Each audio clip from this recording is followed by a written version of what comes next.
Yeah, I'm kind of blacklisted. I haven't gotten a studio job in 15 years. So you feel in a way that you are banned from the... No, not in a way. You are? Yeah, I think. Yeah. I have an article for us. It's been a while. Oh, you look great. Val Kilmer didn't just leave Hollywood, he got wiped off the map. He was at the top of his game, crushing every role, then boom, he disappeared from the big screen with zero warning. Now Mel Gibson is spilling the truth behind why Kilmer didn't play Hollywood's twisted game and how that one bold move might have wrecked his entire career. Let's throw it back to the 80s and early 90s. Val Kilmer wasn't just showing up in movies, he was the movie. Dude was Juilliard trained, the youngest one ever accepted, and had raw, untouchable talent. Kilmer had that rare mix: charm, danger, and swagger. Casting directors were obsessed. Yeah, he was cocky, but he earned it. Think about it. Top Secret, Top Gun, The Doors, Tombstone.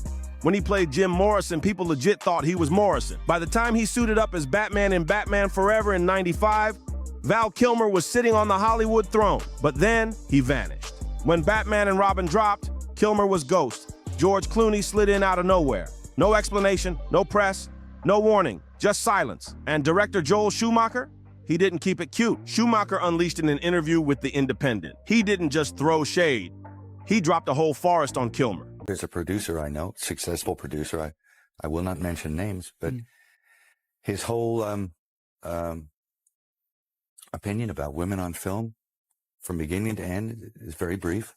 He says, women on film, either naked or dead. Both is better. And it's like, whoa, whoa. This wasn't some petty jab. This was personal. The way he went off, people were shook. Joel Schumacher didn't hold back. He flat out called Val Kilmer psychotic. He went on a full-blown rant, talking about how he was done defending overpaid, overprivileged actors, and even said he prayed never to work with Val again. Then came the real low blow. He threw in this cold, shady line. He was badly behaved. He was rude and inappropriate. Then we had 2 weeks where he didn't speak to me, but it was bliss. Ouch. But let's get real for a second. Since when has being difficult ever gotten a man kicked out of Hollywood? Come on. This industry is built on chaos, exploding egos, diva demands, screaming matches on set. Tons of A-list dudes have smashed chairs, cursed out entire crews, and still snagged awards like nothing happened. So what made Val the one to vanish? Was he really that wild? Or did he just mess with the wrong power players behind the scenes? That's when people started whispering about blacklisting. And guess what? Val confirmed it. In one of the most raw, unfiltered interviews he's ever given, he said the quiet part out loud. The industry didn't want rebellion. It wanted silence, obedience. He made the fatal mistake thinking it was still about the art. And right after that, the timeline gets real shady. By 1998 to 1999, Kilmer fades out fast, and he's not alone. Mel Gibson, Wesley Snipes, Brendan Fraser, they all faded out around the same time. It wasn't random. Mel Gibson, once the king of the box office, suddenly couldn't get a role unless he paid for the whole production himself. Wesley Snipes got locked up over tax issues that his accountant supposedly botched. Brendan Fraser, he disappeared after calling out abuse in the industry. But do you think that people found it difficult to work with you because of that? Yeah, what's the one past difficult? Impossible? Impossible. Yeah, I'm kind of blacklisted. I haven't gotten a studio job in 15 years. So you feel in a way that you are banned from the... No, not in a way. You are? Yeah, I think. Yeah. Are your goal to get back or... Yeah, I'd love to. I've always watched movies and wondered what I'd be like in that part. You see in the pattern? Because the internet definitely is. And Mel, he dropped a truth bomb back in 1998 that's still echoing today. He said Hollywood felt like some eerie old saloon from a Western, where the moment you walk in, everyone just stares you down in silence. Creepy, right? At first, he thought it was all in his head, but over time, he realized, he wasn't tripping. He was spot on. After he directed The Passion of the Christ, the major studio straight up ghosted him. He got blackballed so hard, he had to bankroll his own films just to stay in the game. Now get this. In 1999, Stanley Kubrick drops Eyes Wide Shut. Secret societies, elite masked parties, rituals. That whole movie felt like a cryptic expose on Hollywood's darkest corners. Then, boom, Kubrick dies. Not just any death, he passes away before he can even sign off on the final cut. And allegedly, 25 minutes of footage vanished from the edit. And here's the kicker. In that same year, 1999, Val Kilmer disappears from Hollywood's A-list. And while we're talking masks, let's talk Batman. Val Kilmer's take on The Dark Knight was icy, haunted, and distant, like a guy who'd seen way too much. That version of Batman, it was deeper than people realized. Like a man who's worn too many masks and forgot who he really was underneath. Val Kilmer wasn't just acting, he was documenting his whole life like he knew something was coming. From childhood memories to behind-the-scenes footage and intimate moments, he filmed everything. But I had ideas, insecurities, obviously, about myself that I projected onto the movie business. Just the sounds coming out of my mouth. It was just absurdly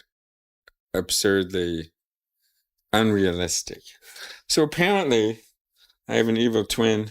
It's like he wanted the receipts ready before the world even knew they'd need them. His 2021 documentary, Val, hit different. It wasn't just about the clips. It was the vibe. The whole thing felt like a man quietly recording his own disappearance.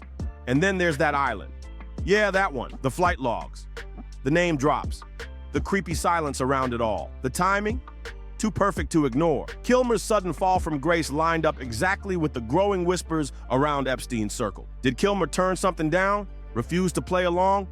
Say the wrong thing to the wrong people? Nobody knows for sure. But what's clear is this. Too many careers fell off during that same time window for it to be just bad luck. Now flip the tape back to 2015. That's when the script for Sound of Freedom was written. A film about child trafficking, inspired by the real work of former Homeland Security agent Tim Ballard. Filming wrapped in 2018. You'd think a project like that would hit theaters fast, right? Nope. The movie got bounced around like a hot potato. No studio wanted to touch it. It just sat collecting dust for 5 whole years. And here's where it starts getting sketchy. The film was originally supposed to be released by 20th Century Fox. Plot twist. Disney bought 20th Century Fox in 2019, and with that deal, they inherited Sound of Freedom. But instead of pushing it out like any major studio would with a serious, powerful film, they practically locked it in a vault. Suddenly, it was like the movie never even existed. No press, no promos, just silence. And that's when folks really started side-eyeing the whole situation. Like, why would Disney, a company that prides itself on protecting innocence, bury a movie about rescuing kids? People had questions, and the silence only made it worse. I had a whole bunch of weird paranoid suspicions about what the hell was going on because there was a lot of stuff I couldn't understand. Right. And nobody was really bothering to explain it to me. They don't. And and I formed a bunch of opinions about the town and about the people in it. Then boom, Mel Gibson jumps in and turns the heat way up. Mel's been the black sheep of Hollywood for decades. He's been calling out the industry's dark underbelly since the late 90s. Back in the day, even he wasn't sure if he was just overthinking things or if Hollywood really was as shady as it felt. But the longer he stayed in it, the more he realized he wasn't imagining anything. It's not paranoia if they're actually hiding something. That's what he said. Mel once described Hollywood like some creepy little town where everybody knows the secret, but nobody dares to say it out loud. And then came the moment that really stuck with people, when Mel shared something wild that a powerful producer allegedly told him. Mel clocked Hollywood's dark side early. He saw right through the glitz and called it what it was, spiritually bankrupt. And as time passed, he got louder about it. He didn't hold back. He called out how the industry mistreats women, exploits children, and shields powerful predators like it's just part of the game. So when Sound of Freedom finally dropped independently and started shaking things up, Mel backing it felt deep, personal. And the wild part, that little indie film raked in almost $100 million worldwide off a $14 million budget. That's huge. But what did the mainstream media do? Crickets? Nope. Worse. They came in swinging. CNN, Rolling Stone, The Guardian, they all labeled the movie conspiracy bait. No real critique, no fact-checking, just heavy shade and weird vibes. They didn't even try to hide the hostility. Meanwhile, Mel, despite being blacklisted from big studios, has still been trying to move pieces behind the scenes. He's been hyping up Lethal Weapon 5, saying it's the best script in the whole franchise. According to him, it's written, polished, and ready to go, but no one will greenlight it. Even he can't give a straight answer as to why, but let's be real. It's probably got nothing to do with the script and everything to do with how risky the industry still thinks his name is. And honestly, he's not wrong to be frustrated. Plenty of folks in Hollywood have done way worse and still got welcomed back like nothing happened. So why not Mel?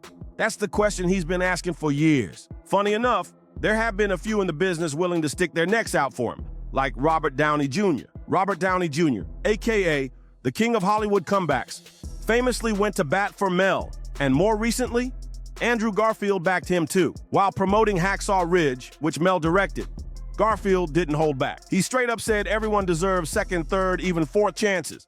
But let's be real, that kind of grace, Mel's not getting it, not from Hollywood.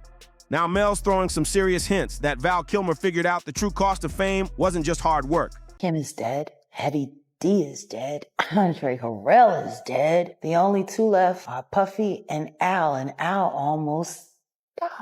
Heavy D was found dead, face down in the heart attack. Andre Harrell, heart attack. Kim died from pneumonia, but there's the first coroner's report that said that she died. It was ruled a homicide, and they found toxins in her body to prove that she had been poisoned. You know, they have poisons that create heart attack and pneumonia-like symptoms. It was your soul.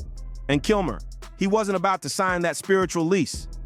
Mel basically said, Val saw too much, asked too many questions, and gave a firm nope to the elite's secret handshake. After that, his career evaporated. Roles vanished. Projects went cold, and the media flipped the script, painting him as difficult or just quietly brushing him off. But Mel swears it had nothing to do with health or stepping back. He claims Val got pushed out for refusing to follow the industry's unspoken rules. That same hidden system Mel's been warning about for years allegedly turned its back on Kilmer the second he stopped playing along. And now, more and more people are wondering if this so-called blacklisting was never about ego. It was about exposure. So when Val showed up as Iceman in Top Gun, Maverick, people cheered like it was a triumphant comeback. But if you really watch that scene again, it doesn't feel like a return. It feels like a goodbye. That voice in the movie, not entirely his. It was stitched together. Part AI, part old recordings, part tech magic. Since Val wanted that scene so bad, they found a way to make it happen. But behind the camera, he was struggling. Every single shoot day took a toll on him. Physically, emotionally, everything. Every single line in that Maverick scene was a battle for Val. And after the movie, he went quiet, like eerily quiet. No interviews, no public appearances, nothing. At first, fans thought he was just chilling, finally enjoying peace and privacy after decades in the spotlight. But behind the scenes, something way more heartbreaking was unfolding. He wasn't just stepping back. He was slowly disappearing. Even close friends started getting worried. He stopped answering calls. No replies to texts. People who'd known him for years hadn't seen him in months. And family. They were just as out of the loop. But still, nobody really pushed. Why? Because he was Val Kilmer, the mysterious one, the spiritual one, the artist who turned isolation into an identity. Everyone assumed he was just being him. Until April 1st. That's when the world lost him. At first, people hoped it was a twisted April Fool's joke, but it wasn't. Val Kilmer was gone. And when the autopsy report dropped, that's when things started feeling off. Yes, he had been battling throat cancer, that part was known, but the official cause of death, pneumonia. And here's the thing. Pneumonia has quietly become the go-to cause for so many sudden, unexplained passings in Hollywood. Kim Porter, Andre Harrell, same story, same mysterious ending. It's almost too convenient. A tidy little illness that never raises questions, never invites follow-up. A quiet way to silence the ones who once spoke too loud. Val Kilmer's condition in the end was heartbreaking. The coroner's report painted a rough picture. He had lingering infections, open surgical wounds that never fully healed, and was severely malnourished. It wasn't just illness. It looked like neglect, or maybe something deeper, like a quiet decision to pull away, malnutrition, muscle wasting. infections left untreated. His body told the story of someone who'd been fading for a long time. The report even mentioned that some of those infections could have been treated, if he had asked. But he didn't. Val wasn't talking. He wasn't reaching out. He was hurting bad and keeping it all locked up. And then there were the painkillers. Toxicology showed high levels of prescription meds. Not enough for an overdose, but way more than what someone healthy would need. It was clear. This man was living in constant pain, not just in his body, but in his heart, in his spirit. The kind of pain you stop trying to explain because nobody really hears you. Instead of seeking help, he turned inward. In those final years, he stayed close to his art. He painted, he journaled, he tried to hold on to whatever peace he could find. He stayed close to his kids, but even that came with distance. Isolation had become his norm, and just days before his passing, he dropped a haunting Batman tribute, like he knew. In the end, Val Kilmer wasn't just a movie star, he was something bigger. A whistleblower in a cape, a man who dared to say no in an industry that feeds off silence. And if he really was blacklisted for that, then it makes you wonder, how many others kept quiet just to survive? Maybe Kilmer's silence wasn't a sign of weakness. Maybe it was his shield, his strategy, his only form of protection in a game that turns loud mouths into ghosts. So maybe the story we should be asking isn't how he died, but why he disappeared. If that hit you in the gut, you're not the only one. And trust me, you're gonna want to catch our next video, because this rabbit hole, it's only getting messier. Make sure to like, subscribe, share, and drop a comment below with your thoughts. We want to hear everything.